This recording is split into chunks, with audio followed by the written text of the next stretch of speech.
YouTube, it's Indian Jones, and I'm back on schedule somehow. Welcome back to Movie Book Club, where I'm covering the Iliad in preparation of the Odyssey coming out this summer. Book 5, let's get right to it. We're still in the midst of battle, obviously, and I don't see it stopping anytime soon, to be honest with you. Book 5 focuses on Diomedes, and he ends up being seen as the strongest on the Greek side, other than Achilles, who we've yet to see, as he's still on his boat sulking as people die. Early into the battle, we see the Trojan Pandarus running around, and he was the person that Athena had convinced to fire an arrow at Menelaus, even though Paris had clearly lost the 1v1 to him and was the main reason the war had started again. And he actually manages to land some hits on Diomedes, but nothing fatal. And Diomedes ends up praying to Athena for revenge, and she blesses him with superhuman strength and gives him the ability to see who is a god and who isn't on the battlefield. As Athena blesses him, she also explicitly says, do not engage in battle with any of the gods unless it's Aphrodite. Aphrodite is currently op number 1 for Athena since she got the golden apple. After this, we get countless people saying Diomedes looked like a god on the battlefield and couldn't tell that he was immortal. It's probably what Percy Jackson looked like in The Last Olympian. There were instances where Diomedes knew people were coming after him, but he still refused to take shelter in his chariot because he truly believed Athena wouldn't let him die. But even with people coming after him, he does end up killing Pandarus and getting his revenge. He also ends up doing significant damage to Aeneas, to the point where his mommy Aphrodite had to come and try and rescue him. But Diomedes ends up cutting her up too and sending her back to Olympus, and there Aphrodite ends up complaining to her mommy that she needs to be healed, and Zeus ends up yelling at her, telling her to stop getting involved in warfare. You're just supposed to sit there and look pretty. Meanwhile, Apollo pulls up to protect Aeneas while Aphrodite's gone, and Diomedes tries taking him down too, even though the only god Athena gave him permission to take on was Aphrodite. Honestly, I respect the balls on Diomedes to try and take on Apollo too. But Apollo pushed Diomedes to the side with ease and took Aeneas away from the battle, but it's funny that he left a fake corpse of Aeneas to try and inspire the other Trojans to fight hard, but I don't know how effective that actually was going to be. But what is effective is that he convinced Ares, the god of war, to join the Trojan side, and that really helped them take the upper hand. I would not want to see Ares and Hector side by side on the battlefield, and apparently neither did Diomedes. Despite their best efforts, the Greek side continued to get decimated by the Trojans, and Hera and Athena had to run back and ask Zeus if they had his permission to intervene after complaining that Aphrodite and Ares are getting involved, even though Hera and Athena were the people to get involved in the first place. And after they get permission, Hera rallies the Greek troops while Athena immediately runs to Diomedes and hops on his chariot while taking back her initial rule of not attacking any gods that weren't Aphrodite. Together, Athena and Diomedes are able to do decent damage to Ares. Man, Diomedes is a beast, doing damage to 2 different gods in one book. He's cooking. After that, we see all the gods on the battlefield leave and go back to Olympus. And then yet again, we get a situation of someone running to their mom. Well, in this case, Ares runs to his dad, Zeus, complaining about his boo-boo. Zeus is like, don't even dare complain. I barely even like you. I would throw you off Mount Olympus if you weren't my son, which is a bit of overkill for his own son, honestly. But also, you can't be the god of war looking for bloodshed and then complain when you get hurt in war. So I kind of have to side with Zeus here. Regardless, this is the worst family dynamic I've ever seen. The gods really just have their favorite toys and will do anything or squabble with their siblings or even beg to Zeus to have their way for fun or pettiness, even though the repercussions on the humans are so much more severe. Updated rosters at the end of book 5, Hera and Athena for the Greeks, and Aphrodite, Apollo, and Ares on the Trojan side, with Zeus somewhat staying in the middle for now. Alright, let's get to book 6 now. With the gods dipping from the battlefield, the Greeks seem to have the upper hand again and are able to push the Trojans back. We see a scene of Menelaus laying into one of the Trojan soldiers, and the soldier begs for mercy, asking to be taken in alive and held for a ransom, which was a normal ask in war during these times. And Menelaus actually has some sympathy and is willing to do it before Agamemnon convinces him to go for the kill instead, and that they should be killing all of the Trojans. The wise and old Nestor also encourages them to go for kills rather than focusing on collecting trophies. Rage has really taken these guys over. During all of this, we do get a bit of interesting dialogue between Greek Diomedes and the Trojan Glaucus, which was interesting because we get some backstory where we find out that their grandfathers were friends or something, so they end up putting their differences aside.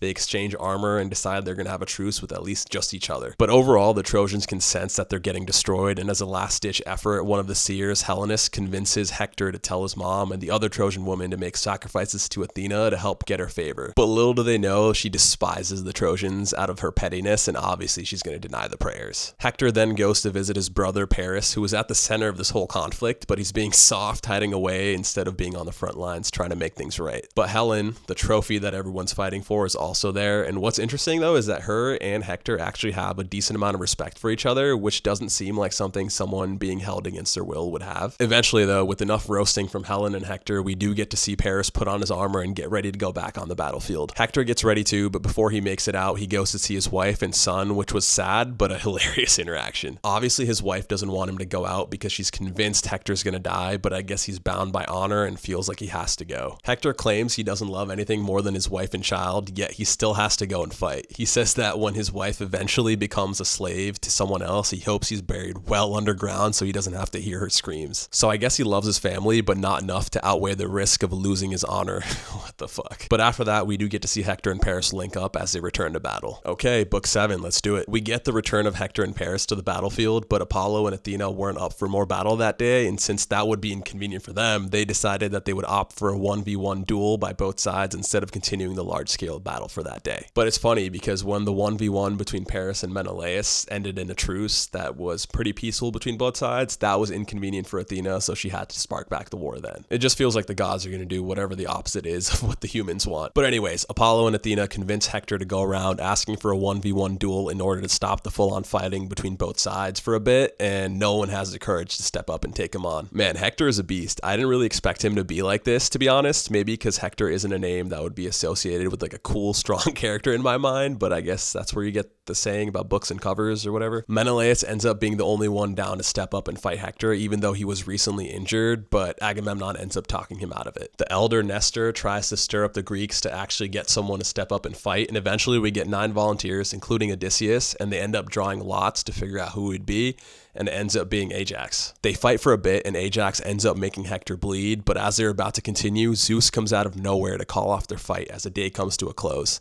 And both Hector and Ajax exchange gifts and end their duel with somewhat of a truce. This allows both sides to take some time to bury their dead, and during that time, one of the Trojan advisors tries convincing Paris to give up Helen and end the war, but from what we already know about Paris, we know he's not going to say yes to this.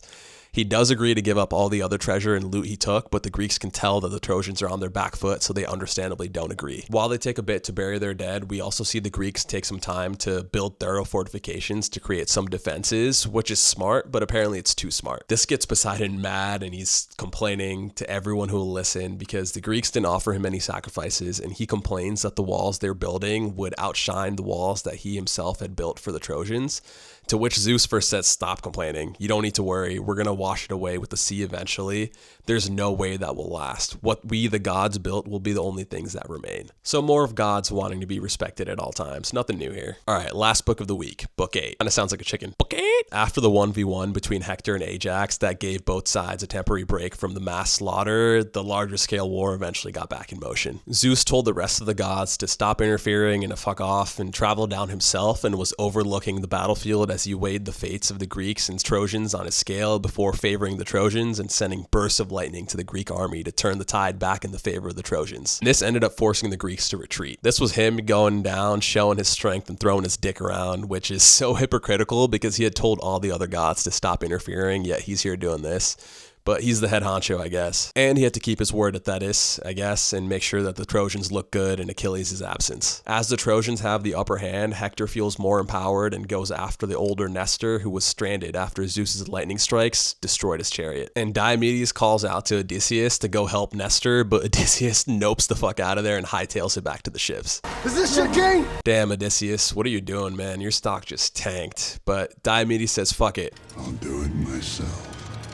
After he saves Nestor, Nestor says that they should back down because Zeus clearly favors Hector today, but Diomedes is too proud to do that and knows the agenda Hector's going to spin if he runs away. Regardless though, Hector still chases after them, driving them back all the way to their base camp while dropping some goat-level shit talk on them. As the Trojans have the upper hand for a second, Hera has to insert herself and gets Agamemnon to stir up the troops and fight hard. He also ends up praying to Zeus for some help, and Zeus actually listens and sends a symbol, the eagle, to inspire the Greek troops.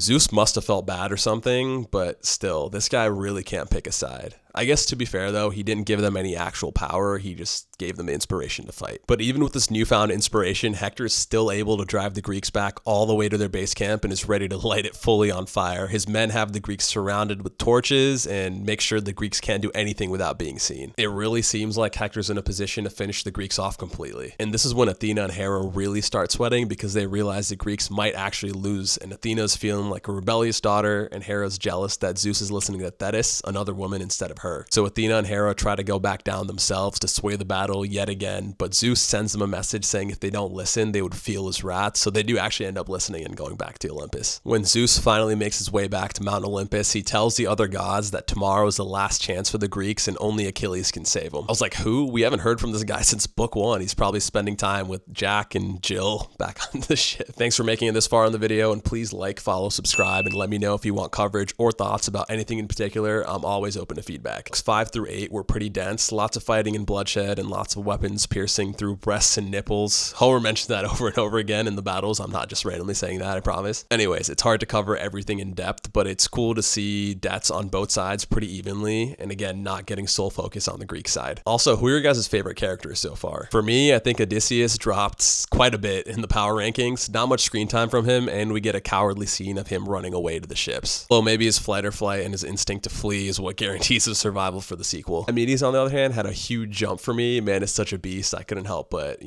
push him up the rankings. But it's no secret, I think Hector is still number 1 for me by far. Everything he's done so far has been so sick. And of course, this is no surprise, but Achilles is at the bottom. Where is this guy? When the Greeks needed him the most, he disappeared. He's only been in 1 out of 8 books. He's really trying to manufacture his own hype. I guess he's successful, even though he's getting carried by Zeus so far. Alright, that's a wrap on books 5 through 8 of the Iliad. I will catch you guys for books 9 through 12 next week. See ya!